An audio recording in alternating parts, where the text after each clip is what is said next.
Welcome to the Business Addicts Podcast, where the stakes are high, talk is cheap, and results are on the other side of commitment. Hosted by a former addict, myself, And I'm his wife, Jaime. we uncover addicts' mindsets, showing that the talents you've created in your struggle will be the superpowers you leverage to heal your deepest wounds. Listen to former addicts share stories of how they've flipped the switch, including insights into how much we can believe in ourselves. For those of you affected by addiction, we support your desire to help the addict in your life by raising the stakes and creating emotional barriers. Today I'm going to do something I've never done before. I'm going to interview my wife to complete part 2 of what we started last episode. So let's get started. But let's dig into her thoughts and her side of the addiction and what she saw. Thank you, Jaime, for doing this. And the first question is, at the beginning of our relationship, did we really know that I had an addiction? Well, first of all, thanks for also considering having this a 2-part episode, you could say, where, the last episode I interviewed you, and now there are 2 sides to the story, obviously, when you're in a relationship. And when we first met and you let me know, we were 18 and the internet isn't what it is today. And I didn't have any awareness to pornography or that, addictions in general. I guess I'm the type of person that doesn't drink coffee because I don't want to get addicted to it. So I knew people were addicted to coffee and maybe chocolate, but that was like literally the bubble I lived in. And so when you let me know about it, I didn't really have any ability to comprehend what that meant. And I'm not sure, that I could have thought or felt any differently because I just really didn't even know what it meant. Yeah, so I would definitely agree. You were very innocent on many levels, and that was one reason why I was attracted to you, is just you were free from all of these other influences. So, but from your perspective, how were you and where were you when I found you and when our relationship started? I was in a place where I had just told the Lord that, it was one of those places when you're graduating as a high school senior and you aren't sure exactly what's next in your life. And it's like, does the Lord have a place for me in the ministry? Am I, I loved business. Am I meant to be in business? Am I meant to be a stay-at-home mom? Really, what's my place? And I just kind of gave it to the Lord and said, okay, I'm moving to La Crosse. That's what feels right. And I'm, just available for whatever, show me what's next. And then we met at a religious convention, and, I wasn't looking to date. So obviously, within the first couple of weeks, I was like, okay, how many kids do you want? And so I didn't see the addiction as something that was an issue that we couldn't overcome. Yeah, so from your standpoint, you came at it as a Christian who really believed and who didn't have a ton of issues, had a pretty good upbringing, and didn't really know maybe some of the problems that an unhealthy upbringing or an unhealthy addiction could bring to a relationship. That's what I'm hearing. Yeah, that's correct. Yeah, I really, really didn't. And obviously you're hearing in what Jaime's saying that we were Christians. We met we are, but even at the time I considered myself a Christian, of course not knowing fully what the power of the Spirit and the Lord would be for my addiction. And I'm not sure that at what level the addiction was at the time, even from my own understanding, other than I knew it was wrong. And so I can say that. But, alright, moving on in the relationship then, our relationship grew pretty fast, and we don't have to go necessarily into all the history of our relationship, but just like after we got married, or anything else you want to say after we got engaged to when we first got married? I think the first thought that comes to mind is, we were married at 20 and 21, and then we found out that I was expecting right away, and I just thought that that's the way that life was supposed to happen. I had young parents, and they had me when they were young, and so for me, everything felt like it was on track. There were some red flags, there were some things that kept coming up, just little things that I didn't know would continue. In my mind, everything was storybook, but yet there were things that I was ignoring that were still there. And, I think, maybe you would say that you had a little bit of unhappiness, and I didn't, again, I just kept thinking, well, he'll figure that out.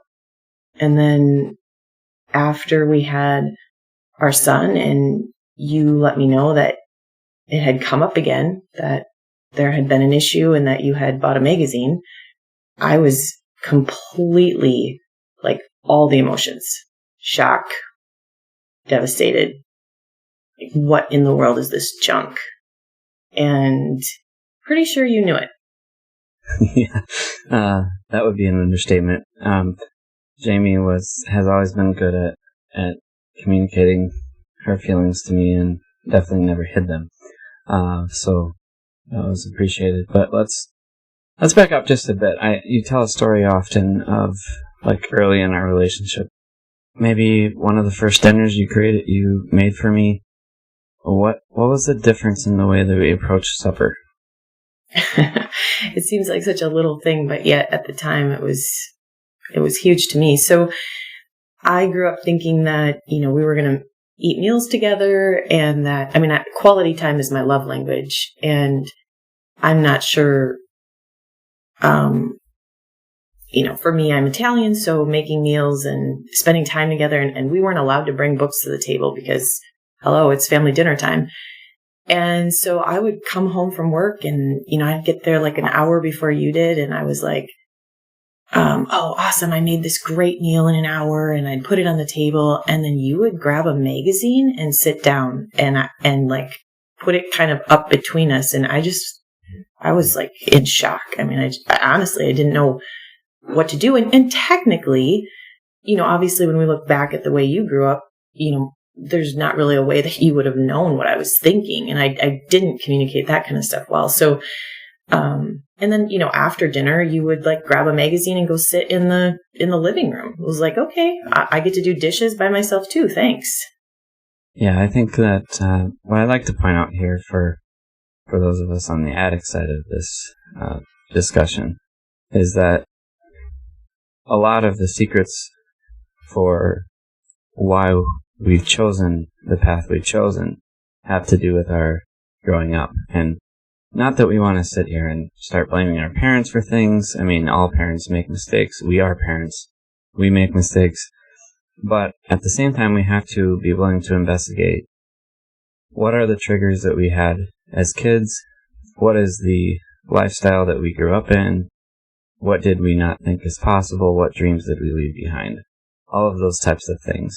And I think that one thing that hindered or set up the situation where my addiction was a thing in our marriage, which it wasn't, as you've heard Jaime talk about for the first, 9-10 months until we had a kid, I guess, is that there was a big misunderstanding and a difference in the way that we had grown up.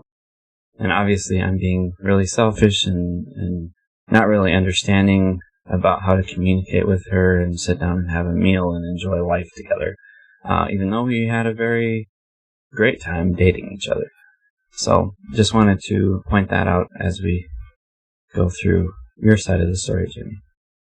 Yeah, I definitely think that inherited things, as we found out, have been things that we have to kind of investigate and see on both sides. How is it impacting the relationship? And specifically when it comes to dealing with addiction, what I found is that there really wasn't anything that I could do to fix the situation. And it really wasn't my problem, but I didn't have the boundaries that I have today in terms of, it was like I kept thinking that when you would choose that it meant, when you would choose pornography, that it meant something about me and that something was wrong with me. And it took me a while to figure out that wasn't connected. There was actually, maybe like you said in the past, there were triggers for you of feeling rejected by something that I would say or do. But if we dig into the subconscious mind and, when we first started going on this journey,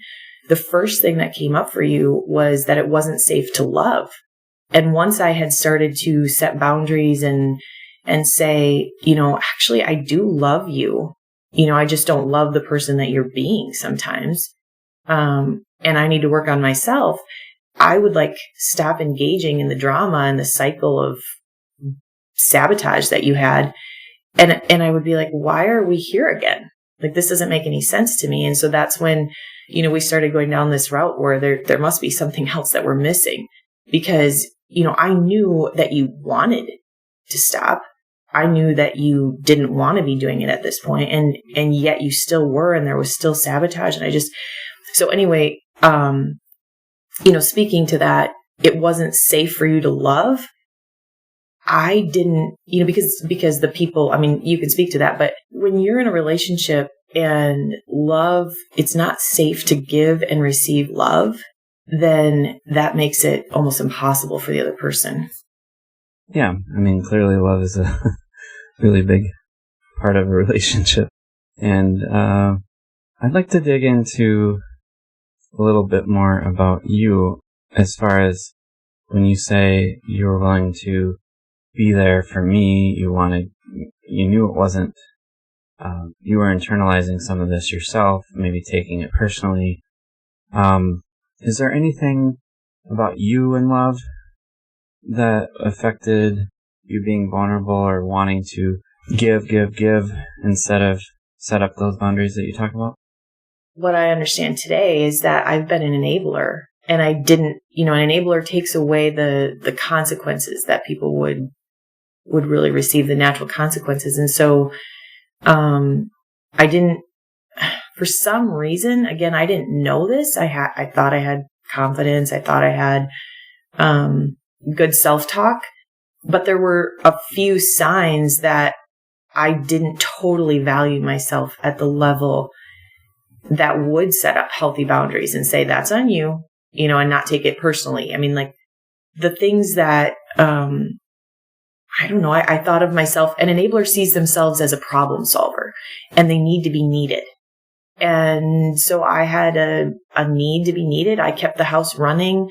I kept it, the only time that you were super good around the house was if I left. It was like you took over in my place and you kind of had seen, what I did. So then you were fine. But when I was around, you were, in the basement, in your cave, wherever. And, so I was making it seem like everything was fine.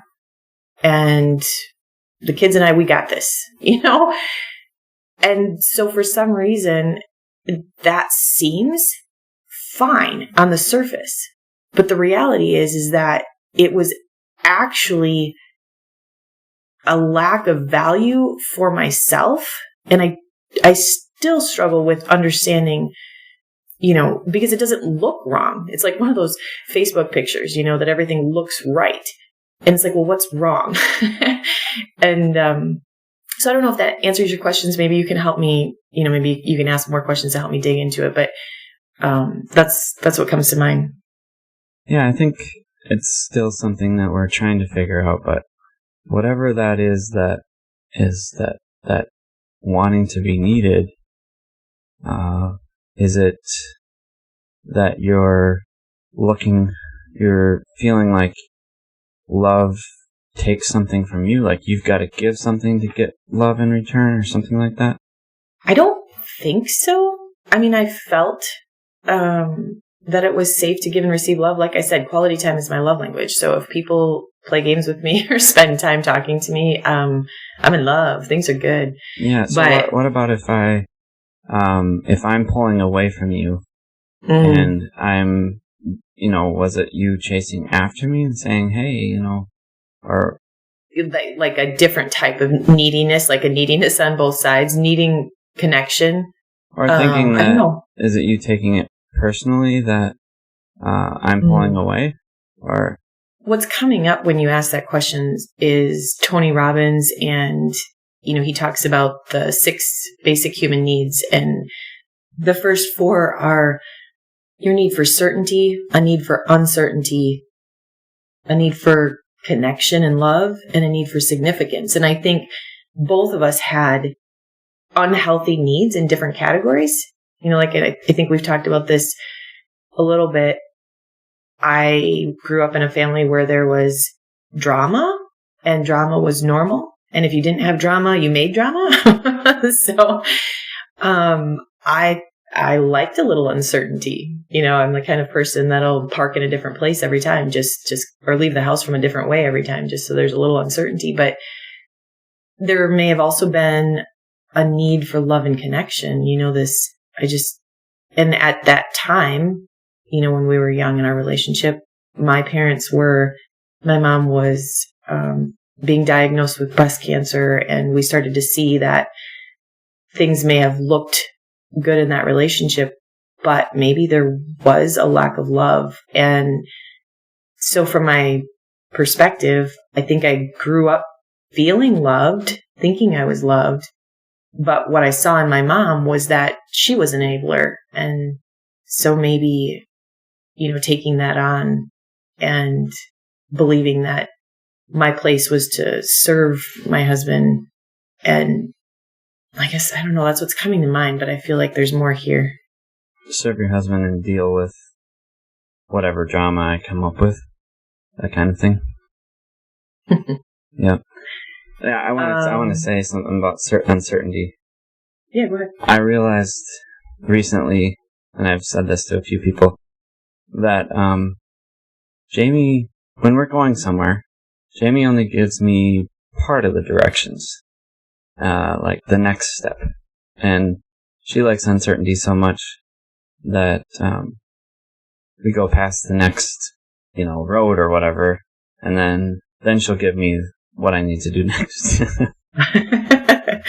So just an adventure. I mean, whoever thought that traveling wasn't an adventure?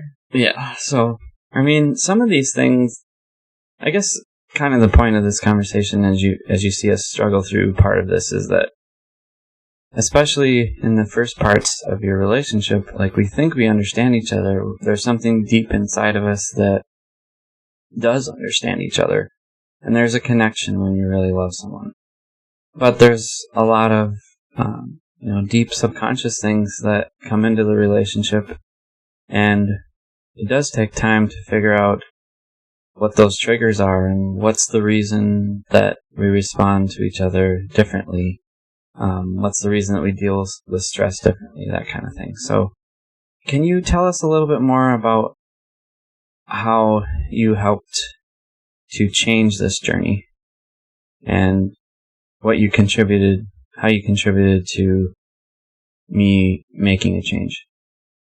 Wow. Well, all the things that didn't work, I'm not sure are worth talking about, but I definitely tried all of those. And the things that actually worked, it comes down to, it's really simple. I feel like it should be a longer answer, but it was putting it back on you and saying, this isn't my problem, but I believe in you. I love you. I support you through it. I'm not leaving you. There was a point where, it was finally like, you need to make a choice. Are you changing or are you leaving? And you almost walked out, and the belief that you had was it's too hard to make a change. And I just remember saying, well, if it's too hard to make a change, if you believe that, then really, I'm not sure if that's a Christian belief. Like, you may want to stop saying you're a Christian. You're kind of in that unbeliever category. And I don't know if that's what stopped you, but I just remember that moment where you were walking out. And I think the word that I use is to say, shut the door on a resistor. and I'm not sure, maybe there's a better way to say it, but basically the best thing that I could do was to believe in your potential and believing in you so much that I didn't need to hold your hand, or I didn't need to be there to be the one helping you. Because ultimately, as an enabler, when we help people, it just means, in a way, that we don't believe they can do it without us. And so recognizing that you were capable of doing it on your own, and if you wanted it bad enough. Yeah, I don't think we can understress this enough.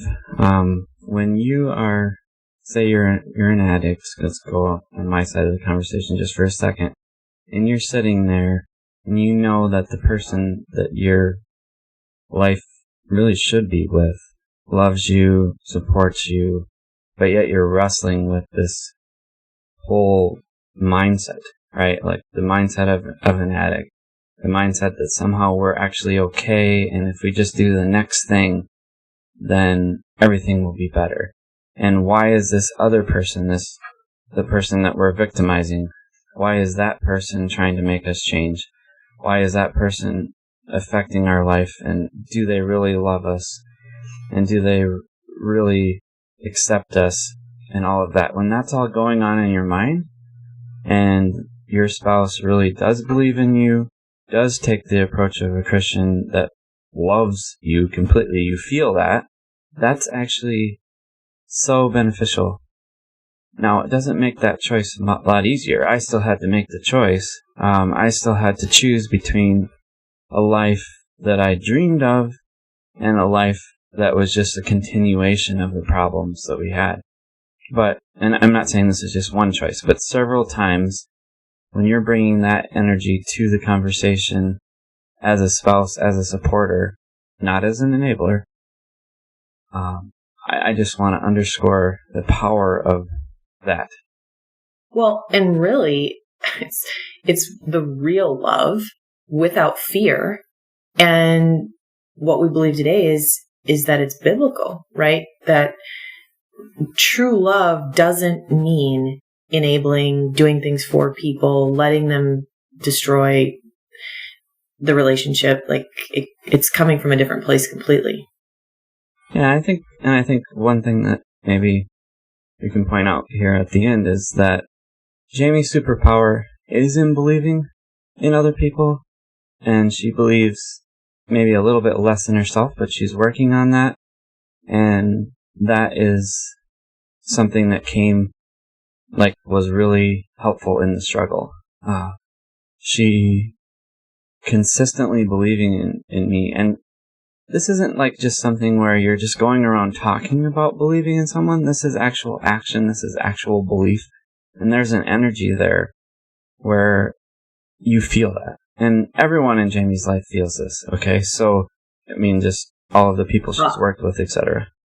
I appreciate you mentioning that, but I do believe that most spouses, like when we have talked to people about some of the struggles that they've had in their relationships, one of the things that I see consistently is they do recognize that, you could say in a way, that their inner child still both love each other. And I heard a statement the other day that even any relationship, no matter how bad they were, 97% of people still want to make it work.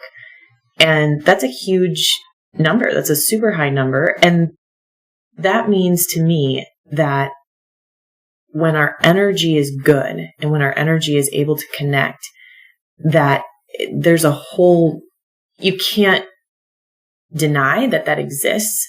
And really there is still that love for the other person. So what I'm saying in that is that a spouse is usually a chief belief officer, even if that's, something that I love as a title, and maybe is one of my superpowers. I also believe that as a spouse, often we do hold that belief high, that hopefully we can work this out, and that there is the potential to have that love.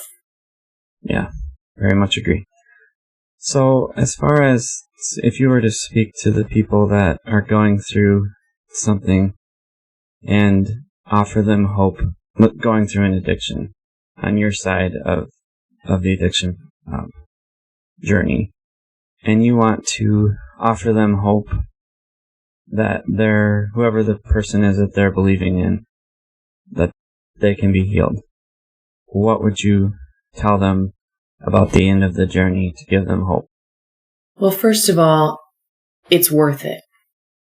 And we talked in the previous episode about how long Kevin was an addict, how many years in our relationship. And it's close to 28 years of his life. And we've been married for 20 years and he's 40. So do the math. But it's something that when you are with an addict, a lot of times the inherited junk, they're not able to be fully present in their life because of shame, blame, guilt, things that are holding them back. And to have 1 week with a reformed addict is like, it's a whole different person. And it's so worth it. Now, on the flip side, it's possible. It doesn't mean it's going to be easy. I don't think that it needs to take as long as it took Kevin and I to figure it out. But I think that finding someone to support you, if you're the spouse of an addict or the person that's connected to an addict, finding someone to help you dig into your issues so that you can set your own healthy boundaries and understand why did you enable it, or why are you, or why, something is there potentially for you to work on. And focusing on that while saying, hey, I'm here for you, but I got to figure out my own junk, really inspires them too. I think oftentimes we're waiting for the other person to make that move. Like, you need to figure you out. And we want to believe that they need to figure them out first. And taking that first step to say, you know what? I want something different for myself. I want to be in a different place mentally. What in the world? How am I engaging in this? And I totally believe that it's possible, and for anyone and everyone, and it's totally worth it. All right.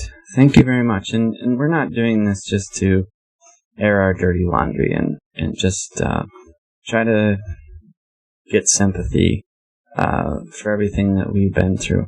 I think that what we're really trying to do here is what Jamie mentioned. We're trying to help other couples, especially people who are in business, to say you have your own business, say you are a leader in business, and you've got this other side of your life. And that was us.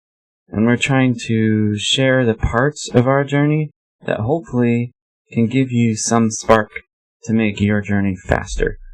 Because what comes after that struggle period of your life is the superpower side of your life.